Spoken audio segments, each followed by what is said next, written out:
Bonjour, c'est Pauline. Je vous souhaite à chacune et chacun une merveilleuse année 2020. Qu'elle soit pleine de belles joies, qu'elle vous porte en santé, qu'elle soit remplie de promesses tenues et qu'elle vous transporte sur un petit nuage de bonheur. Oui, je vous le souhaite du plus profond du cœur. Alors, voici justement mes dossiers spécial Horotaroscope de l'année 2020 pour chaque signe du zodiaque. Alors, que vous réserve cette année 2020? Quelles promesses amoureuses ou professionnelles? Quelle concrétisation sérieuse tout au long de ces mois à venir? Découvrez-le avec moi dans la vidéo qui suit.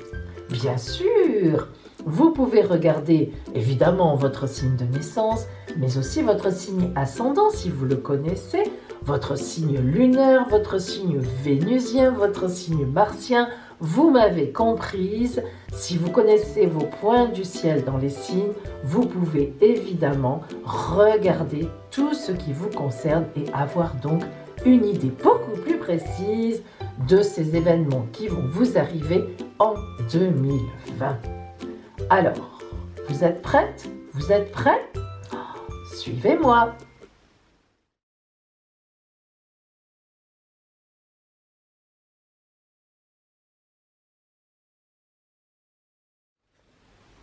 Poissons, commençons par l'étude de votre ciel astral.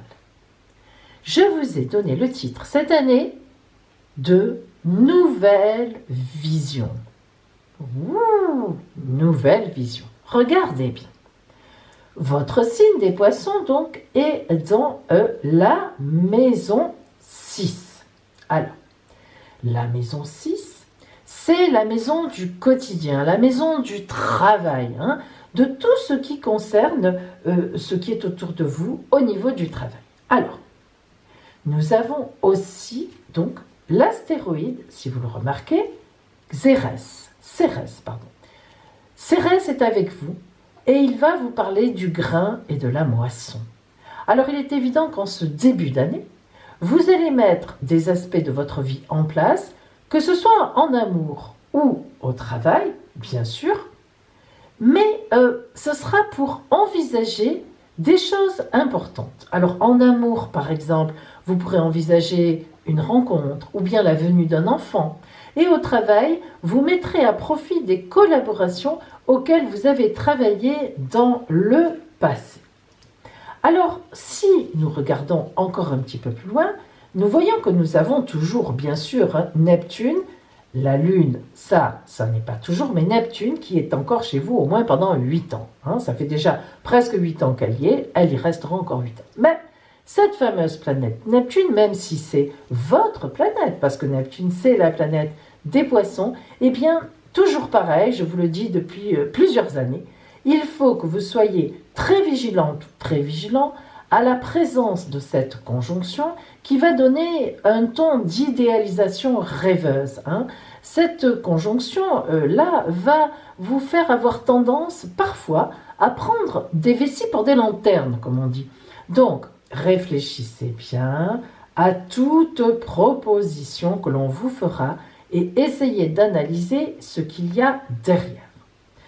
Vous voyez que là, vous commencez votre année avec la maison 5. Je vous ai parlé de la maison 6 qui est vraiment la plus importante là dans votre signe. Mais vous commencez vraiment l'année avec la maison 5, maison vraiment de la joie, maison des amants, des amantes. Donc, d'où une rencontre qui peut effectivement très bien se passer en tout début d'année. Et enfin, vous finissez votre année en rentrant à 2 degrés près, mais quand même dans la maison 7. Oh là là là là, maison du mariage, des associations. C'est pour ça que je vous ai parlé tout à l'heure de vos associations. Et en effet, en fin d'année, vous vous rendrez compte que ici, tout ce groupement de planètes qui est en très bon aspect avec votre signe, eh bien, grâce à Mars qui va venir les réveiller, Mars mettra le feu aux poudres Gageons alors qu'en fin d'année, vous aurez vraiment besoin de dire haut et fort ce que vous pensez de certaines situations, que ce soit en amour ou que ce soit au travail, et vous serez entendu, et même bien entendu, puisque justement en fin d'année, vous rentrez dans la maison du mariage et des associations, et là, véritablement, commencera pour vous une relation très sérieuse ou bien une association très sérieuse dans votre travail, des collaborations. Voilà donc pour vous. Et maintenant, bien sûr, vos meilleures dates en amour. Alors, je vous l'ai dit déjà tout à l'heure, dès le mois de janvier, vraiment, on est dans la rencontre, jusqu'au mois de mars. Donc, vous voyez, ça fait quand même 3 mois importants pour cela. Et puis, on retrouve des énergies fort positives pour l'amour au mois d'août. En octobre, on va parler de concrétisation. On va concrétiser, on va mettre à plat, on va signer des contrats, on va réfléchir, on va s'engager ensemble, on va emménager, on va se marier ou on va l'envisager. Et de la mi-novembre à décembre, un temps vraiment exceptionnel puisque nous rentrons vraiment dans le temps ou du mariage ou des associations. Donc vraiment, vous voyez pour vous, amis poissons, une nouvelle vision cette année. Que ce soit en amour, que ce soit au travail, on pourrait presque dire que vous rentrez dans votre année d'amour ou de collaboration. Et maintenant, voyons ce que vous réserve l'oracle. Je vais maintenant invoquer l'oracle pour vous. Mais en ce début d'année, laissez-moi d'abord vous remercier grandement et du plus profond de mon cœur pour tout ce que vous faites pour moi, quand vous likez, quand vous me mettez vos commentaires. Je sais que vous êtes là derrière moi, que cela vous aide et que vous me soutenez. Alors merci, merci, merci à vous pour votre présence à mes côtés.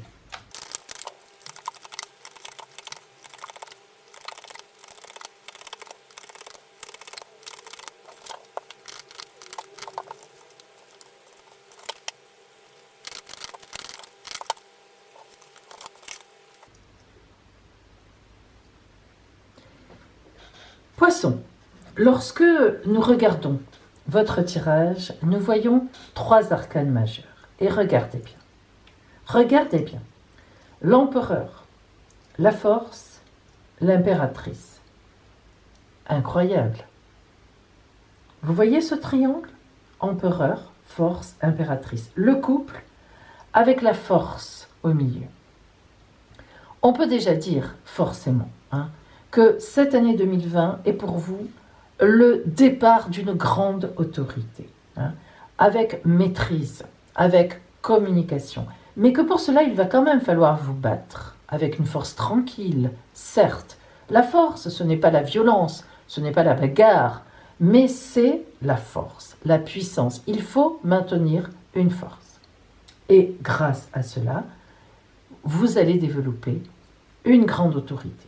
Alors, regardons de plus près. Le début d'année est déjà un bon positionnement. On peut se dire certainement, avec ce 8 d'épée précisément, que vous avez galéré pendant quelques semaines, mois, années précédentes. Que si vous en êtes là, ce n'est pas pour rien. Vous voyez ici la symbolique de cette femme entourée de 8 épées, les yeux bandés et ligotés. Eh bien, vous n'avez pas pu bouger pendant des années. Et on pourrait presque dire 8 ans. Alors, pourtant, le château est là-haut, mais elle en est éloignée. Et l'empereur à côté symbolise bien qu'en fait, vous avez de l'autorité, vous avez du pouvoir, vous avez engrangé des choses. Lorsque, si on regarde la suite, nous voyons bien qu'il y a du relationnel, 4 de coupe. Alors, on a 2 choses. Déjà, on voit que vous êtes fort positionné, le 4, toujours, vous le savez, chiffre de la stabilité, fidélité dans toutes les religions et les oracles, etc. On voit que vous êtes déjà positionné quelque part. Nous voyons bien sûr le Graal, c'est le symbole de la coupe. 4, vraiment fidélité, positionnement, et l'arbre. Vous êtes contre un tronc d'arbre. L'arbre est là.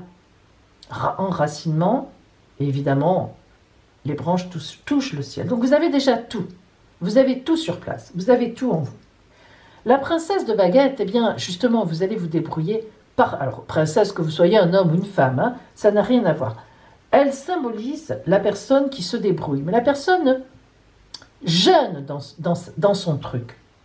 Alors, il doit y avoir un manque d'expérience, il doit y avoir quelque chose de nouveau qui s'est mis en place en 2019 ou qui arrive. Là, on démarre déjà. Et nous voyons que la princesse de baguette, vous voyez son grand bâton, hein, c'est un sceptre, hein, eh bien, elle a tout en elle. Son grand manteau rouge qui vole au vent, les montagnes derrière, il y a la puissance dans ce personnage. Mais une puissance encore jeune. Et la force, bien sûr, nous n'y revenons pas. Force tranquille, nous le savons, infinie, etc. Vous voyez que, quelque part, on suit sur les montagnes. On est un peu dans le même paysage. Hein. Bien. Paysage de bagarre, disons de lutte quand même. Hein. Paysage plus tranquille. Si nous continuons, nous avons là l'impératrice, hop, qui nous donne le ton pour la suite. Hein. Alors, roi de coupe, nous voyons bien qu'il y a quelqu'un d'important autour de vous. Il y a quelqu'un d'autorité réelle, mais une bonne autorité, qui est très très bien tournée vers vous et qui va vous permettre de gros profits, puisque nous avons le 4 de pentacle. Vous voyez, regardez, 4 de coupe, 4 de pentacle. C'est important. Hein. Le 4 de pentacle, assise une fois de plus, une assise financière, une assise matérielle, disons-le. Et le prince de baguette, si vous remarquez, princesse de baguette, prince de baguette. Nous avons donc ici quelqu'un qui part à la conquête. À la conquête. Hein. Vous voyez que ça nous rappelle vraiment le chevalier, le militaire de l'époque qui part confiant en lui. Et il a bien raison. Nous voyons aussi qu'ici, nous avons un couple quand même. Hein. En fait, nous en avons deux. Nous avons l'empereur et l'impératrice qui sont plutôt matériels, qui passent par la force. Et nous avons ici quelque chose de plus relationnel. Hein. Les baguettes ici nous montrent quelque chose de matériel, quelque chose qui va se faire, qui va se jouer. Donc vers la fin de l'année. Hein, parce que vous voyez que le prince arrive en fin d'année, chercher la princesse. Je le répète, que vous soyez un homme ou une femme ici, un homme ou une femme ici, c'est symbolique. Hein. La princesse est là, elle fait ses affaires, vous faites vos affaires, homme ou femme, et à la fin, l'autre arrive. Hein.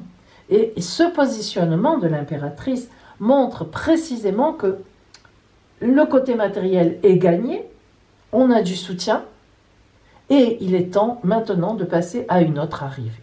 Hein. Alors, voyons maintenant ici ce que nous avons.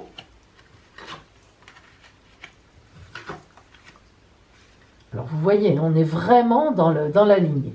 La loi du retour, la justice.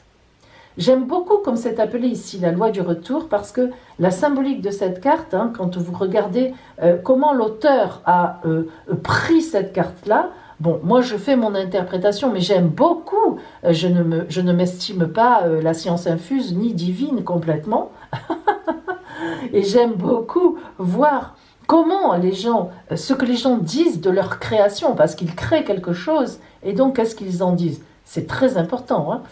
Eh bien, la loi du retour, cette appellation est magnifique, parce que moi j'aime beaucoup la justice, l'arcane de la justice, interprétée en loi du retour. J'adore ça. Moi, la loi du retour, pour moi, elle existe. Hein. La vie qui se venge, ou au contraire, qui apporte sur un plateau.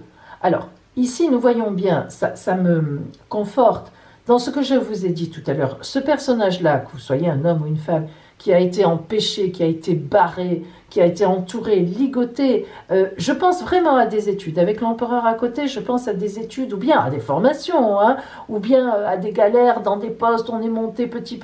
Eh bien, cette année, la loi du retour va vous apporter effectivement sur un plateau la grande année. C'est THE année pour vous. Hein, voilà.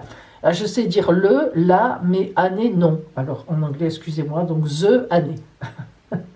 Ici, l'éveil libérateur. Nous l'avons dit, nous sommes parés, nous l'avons été, et là, bien sûr, eh bien, ça y est, hein, on s'éveille, la force fait qu'on s'éveille. Alors, l'arcane 16, qui est la tour dans le tarot de Marseille, nous indique effectivement donc qu'il y a eu vraiment des difficultés, hein, on n'en pouvait plus, le bateau a sombré, mais pas complètement, Et grâce à notre action, que vous voyez ici symbolisée, l'éveil libérateur, j'adore ce nom-là aussi, parce que c'est vrai, on meurt à une situation, on se perd, et puis forcément on s'éveille, hein, parce que de toute façon, quand on est en bas, on ne peut que monter, c'est très vrai.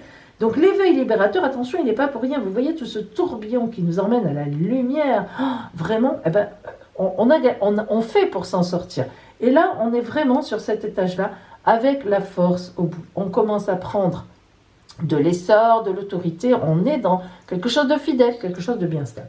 Et la force créatrice, eh bien écoutez, n'en parlons pas, cela bien sûr veut dire, vous voyez, dans une main, c'est la force, hein, la 11, dans une main on tient la terre, parce que là, la force, oui, 11, et l'autre, le Graal, dont nous avons déjà parlé ici.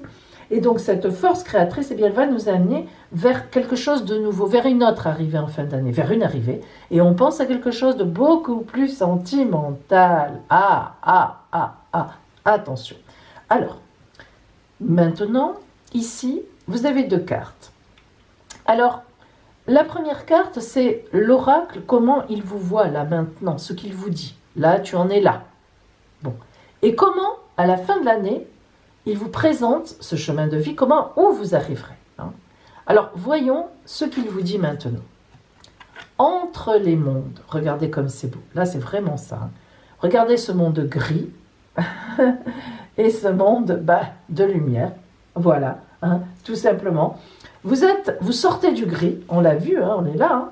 Vous sortez du gris ici aussi, et vous allez vers la lumière. Hop, hop, hop, hop, hop, hop. Donc vous êtes vraiment entre les 2 mondes là. En ce début d'année, vous êtes entre les 2, mais vous allez vers la lumière. Et en fin d'année, oh là là là là, nouvelle vie. Regardez cette nouvelle vie avec des ailes sur une colonne drôlement costaud. Attendez, hein. Cette nouvelle vie, elle se positionne sur une base. Là, cette colonne là, en marbre comme ça, on la bouge pas. Hein. Elle a traversé les centaines d'années cette colonne. Alors. Vous êtes dessus, vous vous réveillez, tranquille, vous n'avez pas le vertige, peut-être un petit peu, mais tant mieux, ça vous boostera. Donc, la nouvelle vie, vraiment, c'est magnifique, hein, vraiment magnifique. Avec, dès que les cartes sont excellentes, dans ce fameux tarot des sortilèges, vous avez les petits drapeaux en haut. Bon, écoutez, tant mieux, c'est la fête. Alors voilà, vous avez compris. Et maintenant, les poissons, voyons un peu le conseil. Donc justement, aussi, du tarot des sortilèges, oui, pour vous. Non, on va plutôt prendre le... Attends. Poisson.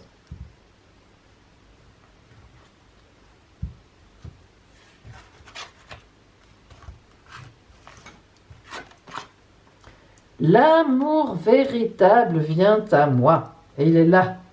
Je vous le souhaite. Hein. Alors que vous soyez un homme ou une femme, je le répète. Hein, ne regardez pas le sexe des personnages. Alors mes amis, vous voyez vraiment qu'en fin d'année, effectivement, peut-être un peu plus tôt finalement, l'été, été, fin d'année, 4e trimestre, l'amour véritable vient à moi. Eh bien écoutez, l'amour véritable viendra à moi. Ainsi soit-il. Je n'ai rien à rajouter. Amis poissons, je vous souhaite une magnifique année, mais je sens qu'elle va être belle et magnifique. Et je vous dis à bientôt.